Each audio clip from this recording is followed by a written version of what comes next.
For those of us joining, I'm Gabriella Koenig. I'm the Director of Marketing North America at Payhawk. And joining us today is Dan Osburn. He is the Chief Payments Officer at Payhawk, where he leads banking, cards, compliance operations, and several other of the core functions that power Payhawk's global financial infrastructure. He also serves on the board of Payhawk's regulated financial entities in the UK and Lithuania. Before joining Payhawk, Dan helped scale one of the most important companies in the modern card infrastructure, Marqeta. He scaled it from $20 million valuation to a $16 billion IPO. His career has focused on building the underlying systems that make modern financial products possible. Dan, thanks so much for joining us today. Thank you, Gabriella. Great overview and introduction. Happy to be here. Awesome. And so today we're going to talk about something that sits right at the intersection of payments infrastructure and financial operations. We're going to be talking about why financial teams still struggle to see company spend in real time and how that's beginning to change. So Dan, my first question for you is that for a lot of finance teams, the last week of the month turns into a scramble. I think that's probably the nicest way anybody has ever described the last week of the month. They spend the majority of their time chasing receipts, categorizing transactions, cleaning up card statements. The list goes on and on. My question for you is, why does month end still feel so compressed? I think what's really happening is a structural mismatch between how money moves and how finance teams report it. Spend often happens every day across businesses, but most finance systems will surface that information in batches only. What that means is that finance often doesn't see those transactions until days later through bank feeds or card statements. So what ends up happening is everything piles up. The receipts, the coding, the policy checks, it all lands in the last week of the month. I've seen teams where controllers are spending hours chasing employees for missing context just so they can close on time. The issue isn't discipline, it's more architecture. What I mean is, when finance teams gain real-time visibility into spend, that work spreads over the month. Instead of compressing the effort into month end, teams can resolve issues as transactions occur, and the close turns from a fire drill into more of a confirmation step. Most companies still rely on bank feeds or statements to see corporate card activity. How much lag does that actually create for finance? In most companies, finance teams don't actually see corporate card transactions when they happen. Instead, they see them when the bank feed updates. Usually that's days later. So those feeds are typically lagging, say, 24 to 72 hours. Sometimes it takes up to a week even, depending on the bank and the transaction. So while spend is happening continuously across the business, employees buying software, booking travel, paying vendors, finance is only seeing that activity in batches. So by the time the transaction shows up, the employee may not remember what it's even for. The receipt might not be attached yet. The context is already missing. That delay sounds small, but across hundreds or thousands of transactions each month, it creates a huge visibility gap. Instead of resolving transactions as they happen, teams are effectively managing spend from the past, which is why so much operational work gets pushed towards month end. And then once you introduce that 2 or 3 day lag into the system, how does that delay actually affect the close process?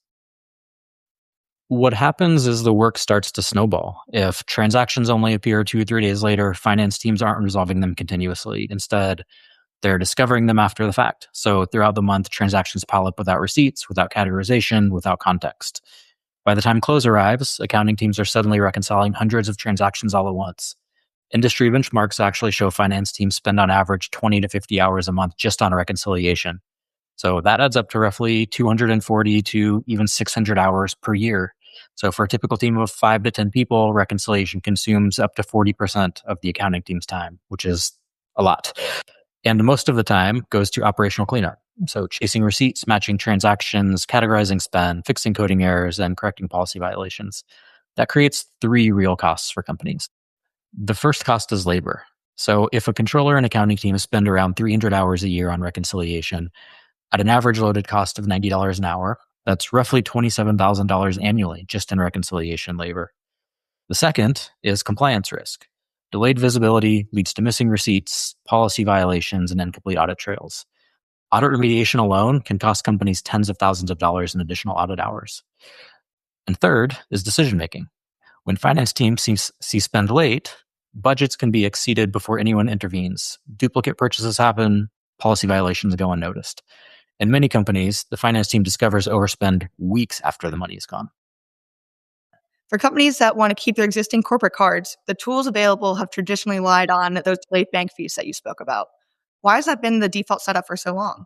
For a long time, finance software was built on top of the same banking infrastructure it was trying to manage. So most tools rely on bank feeds or statements that arrive days later, sometimes longer.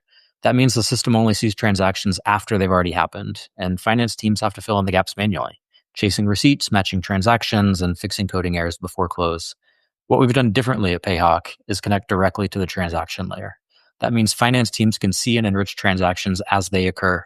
The result is that up to 99.7% of transactions are automatically reconciled in the ERP with zero manual touch. So instead of spending time cleaning up after the fact, finance teams can actually manage it in real time. Newer spend platforms promise automation, but they usually require companies to switch their corporate cards entirely. Why is replacing a card program such a big deal for finance teams? Well, replacing a corporate card program sounds simple, but operationally, it's one of the most disruptive changes a finance team can make. The cards the business has are tied to credit lines, banking relationships, rewards programs, and often millions of dollars of monthly spend. For a mid-sized company, you might find hundreds of employees with cards and thousands of recurring subscriptions and vendor payments attached to them. So switching cards means reissuing cards across the entire company. So that means updating payment details in every SaaS tool, vendor portal, travel platform, retraining employees on new processes. So that transition alone can take 3 to 6 months and carries real risk. Missed payments, service interruptions, or even temporary impacts on credit lines or working capital terms. That's why finance leaders hesitate. Automation is necessary to build a modern finance team, but replacing the underlying card infrastructure introduces operational risk and cost that most teams would prefer to avoid. What's changed is the infrastructure. With Payhawk Link and Control, you can connect your existing corporate cards directly into an AI-native spend management platform.